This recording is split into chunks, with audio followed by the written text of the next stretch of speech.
Lifelong learning, focus on individual learners, and I explained why that focus was necessary. Focus on functionality. Basic ed is functional literacy. Functional literacy is not knowing how to write your name and write your name and add, because that's the exam. No, it's functional literacy is being able to function in a world where ICT is important, etc. So, blurring of formal, non-formal, informal learning, and informal education focus on learner outcomes and competency-based learning. Why? Because of the profound reorganization of work and life in the 21st century, the demands of living together in a democratic setting, the shift is very difficult. It's a learner outcomes-based shift.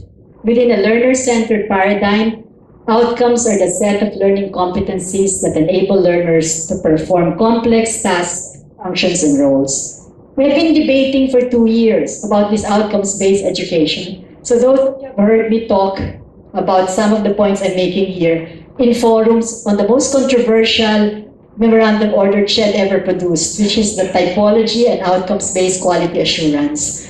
But what is that saying? It's just a play of words. When we talk about outcomes-based, we're talking learner outcomes. We're also talking learning competencies.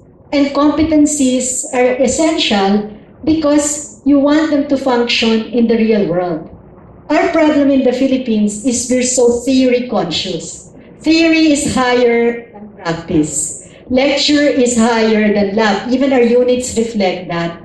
So what is the problem? Our employers, the World Bank did a survey of employers in Asia, Philippine-based employers, and they're not necessarily Filipinos. What is it that they find problematic with it? Or what is the main issue in the Philippines? It's not English, of course. It's not even technical. It is problem-solving skills. Problem-solving skills as well as leadership and resourceful creativity. Problem solving, we are never taught to problem solve. We're taught, all of us, even me, we were taught since childhood, you will solve problems after life. Learn all the theories, learn everything in the classroom, and then you apply it outside. So the connection between application and knowledge is severe.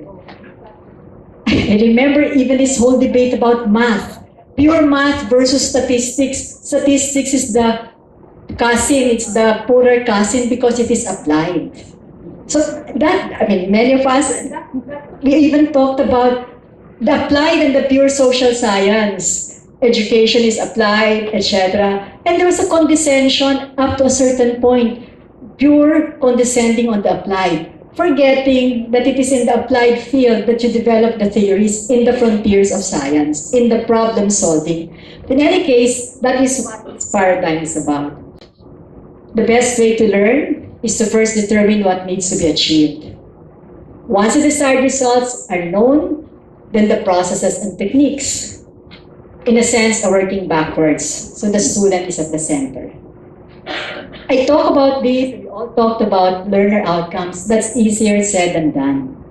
There is a crisis of maritime education now, okay? We are going to be out of the white list of maritime of the countries that are capable of producing or supplying the world with officers in charge who can be professionally the officers. We are not just producing the seafarers. That's why I hate this national anthem that has a all of the OFWs and a seafarer with a white captain. Because I discovered in the course of this work, my God, we have excellent captains who know the Baltic, who know the Atlantic, and who are there. Our problem is we are unable to convince the world that we can produce such officers in charge continuously. And why? Part of the problem, we never understood learning competency-based standards.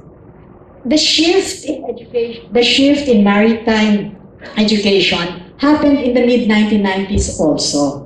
Dati knowledge-based lahat yan, cognitive, just as PRC's exams are cognitive. Ngayon nag-shift 1995 with the shift to learning. and lifelong learning. Di pa rin natin naintindihan. 2010, may Biblia. It's the most developed Bible of competencies. If you want to be an officer in charge in DEC, you have all the knowledge, understanding, and proficiencies in one column. The next column is how you actually, no, first column is the competencies. You have to make a navigational plan. Next column is what you have to know, what skills you have to have. Third column is the assessments, different options for assessment, evaluation.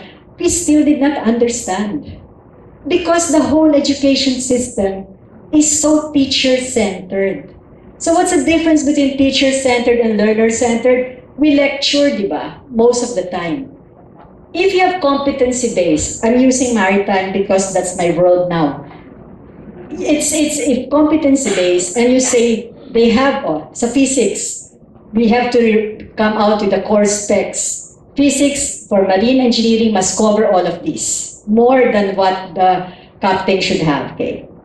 Kung tayo nasa teacher-centered, nagle-lecture tayo, if I don't know the sections that are part of the competencies, I don't have to teach those. Or I can just skim what I do not know. Kasi ako naman ang nagko-control eh. So yung test ko, depende sa akin. Sa learning competency-based standards, hindi pwede yun.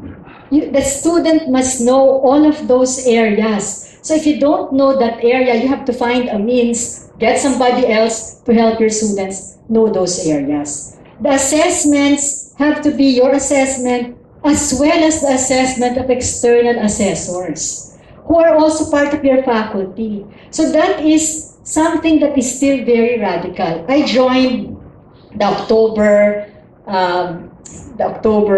audit of the Europeans. I joined them in one of the best schools in maritime. Okay, the questions I was expecting, they just check. Outcomes-based na kasi. So, can you tell us, can you show me your exam? Show exam. And then it's the showing of the exam that allows them to probe. Hindi checklist na nakaano, okay. Which percentage is difficult? What percentage is easy? Sabi niya, 20%. How do you know? How often do you validate? How do you know these questions actually measure competencies? My God, I was so happy. This is such a good, an excellent academic review. I was so sad. I was so afraid, not sad. So afraid for the Philippines. God, even our best schools in Manila, we don't do that. Then we went to another place. Can you show me your exercises? Kasi ito applied. Okay, how do you change the most difficult exercise? O, kwento naman yung teacher. Can you show us all the documents? And of course, walang documents. This country, we don't document. None of us, I teach, I don't document. I don't even get to care about whether my students understood or not. So then he explained to me, because the instructor should not reinvent the wheel. In other words, the instructor should see what worked, what did not work, try again, but it should be part of a documentation. So if you start getting to certify our institutions or get accredited in an outcomes-based way, ganun din yung direction niya. That we will be asked to document more. In other words, we will be asked to go above our culture that's so open. So basically, I'm just explaining in a nutshell what this is all about. A good archer is not known by his arrows, by his aim. At going back to lectures, I've repeated this time and again, there is a couple, and you know them, some of you know them, the Bernidos. They teach in Bohol. And they are theoretical physicists. They bring the Nobel Prize winners to Hagna Bohol. But Chris Bernido inherited a school for the poor. And their major life decision was whether they would give up their UP life as theoretical physicists and become high school teachers. And they made that leap.